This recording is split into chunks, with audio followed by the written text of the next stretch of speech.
The first snow of the season had begun to fall, silent and steady, blanketing the quiet street as Noah locked up the garage for the night. His breath hung in the air, his hands rough and calloused from a long day fixing engines. The small repair shop barely brought in enough to cover the bills, but it was honest work.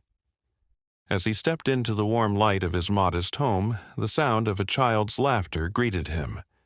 His 7-year-old son, Max, was sprawled across the living room floor, building a city out of old cardboard boxes. "Hey, buddy," Noah said, dropping his keys into the bowl by the door. Max looked up, beaming. "Dad, look, this one's a hospital, in case anyone gets hurt in the other buildings." Noah smiled, his heart tugging. Max always thought of others. It's perfect. Just as he was about to join him, a knock came at the door. Strange. It was nearly 9 p.m. Frowning, he walked to the entrance and opened it cautiously. A young man stood there, barely older than 25. He wore no coat, only a threadbare hoodie dusted in snow. His cheeks were red with cold, and he held a guitar case close to his chest. "I'm sorry," he said quickly, his voice cracking. "I'm not here to cause trouble, I saw the light. I haven't eaten in 2 days. I'll play something if you want, just something warm would be enough." Noah stared at him for a long second. His first instinct was to send him on his way, but then he remembered that winter 6 years ago, when he had held Max in his arms, homeless and desperate, after his wife died. A stranger had taken him in then. He owed that kindness forward. "Come in," Noah said, stepping aside. The man hesitated, then entered, his shoulders trembling from the cold. "I'm Julian," he murmured. Noah handed him a blanket. "Kitchen's through there. I'll warm up some soup." Later, as Max fell asleep on the couch with a blanket over him, Julian sat at the table, quietly sipping the soup and cradling the warm bowl like it was gold. "You got family?" Noah asked.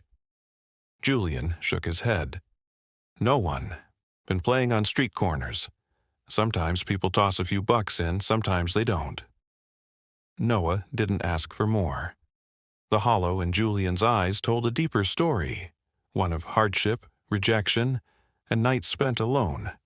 Instead, he just said, "There's a spare room down the hall. Sheets are clean. Stay the night." "Really?" Julian asked, stunned. Noah nodded. No one should be out in this cold.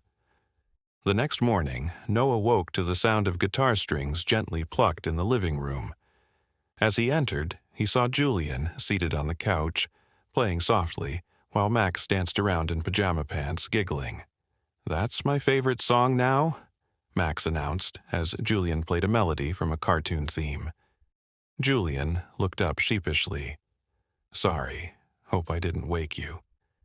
Noah waved him off. "It's nice. You're good." Julian blushed. "Thanks, I just wanted to repay the kindness. Music's all I got." Over the next few days, Julian stayed. He helped around the house, tuned up Noah's old radio, and taught Max a few chords.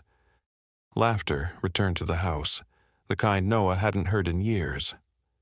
"I can leave tomorrow if you want," Julian said one night, sitting on the porch beside Noah. The stars shimmered above them in the cold sky. Noah turned to him. "You don't have to.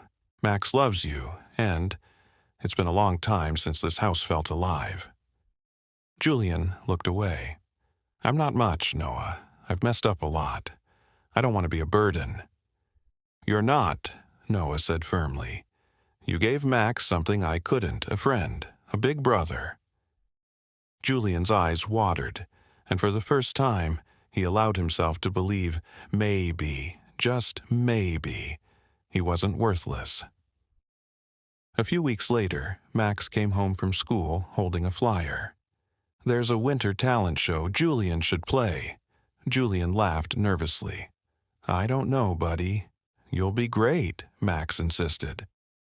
The night of the show, Julian stood backstage, fingers trembling as he looked at the crowd. He hadn't performed for anyone in years.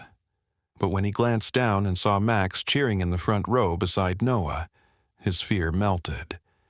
He stepped out under the spotlight and played, not for fame, not for money, but for the little family that had taken him in when he had nothing.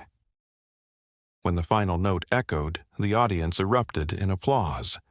Max stood on his seat, clapping furiously. Later that night, as they walked home through the snow, Max grabbed Julian's hand. "Can you stay forever?" Julian looked at Noah, unsure. Noah smiled, clapping him on the back. "We've got space, and we've got pancakes in the morning." Julian chuckled, eyes stinging. "Then I guess I'm home." And as snow fell around them, gently dusting the quiet street, Julian felt something he hadn't in years: belonging.